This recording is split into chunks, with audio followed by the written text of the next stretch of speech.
వరి పంటకు నష్టం కలిగించే మరో పురుగు సుడిదోమ. గోధుమ రంగులో ఉండే దోమ, తెల్లమచ్చ దోమ దుబ్బుల అడుగున నీటి మట్టం మీద ఉండి రసం పీల్చి మొక్కకు నష్టం కలిగిస్తాయి. ఫలితంగా మొక్కలు బలహీనపడి సుడులు సుడులుగా వలయాకారంలో ఎండిపోతాయి.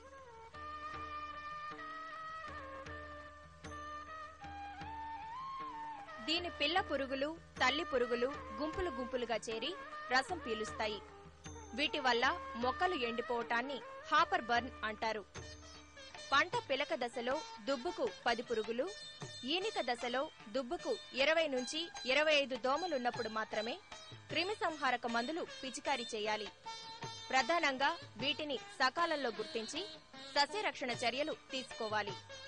వీటి ఉనికిని గమనించి నష్టపరిమితి స్థాయి దాటినప్పుడు మాత్రమే నివారణకు పూనుకోవాలి.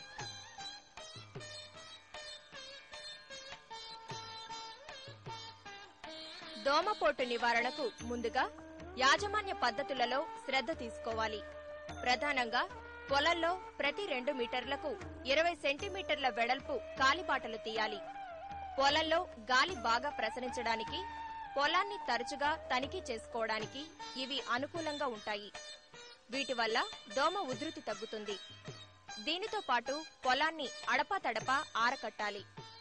దోమ నివారణకు లీటరు నీటికి 2.2 మిల్లీలీటర్ల మోనోక్రోటోఫాస్ లేక 1.5 మిల్లీలీటర్ల ఇథోఫెన్ఫాస్ లేక 3 మిల్లీలీటర్ల క్లోరిఫైరిఫాస్ కలిపి దుబ్బు తడిసేలా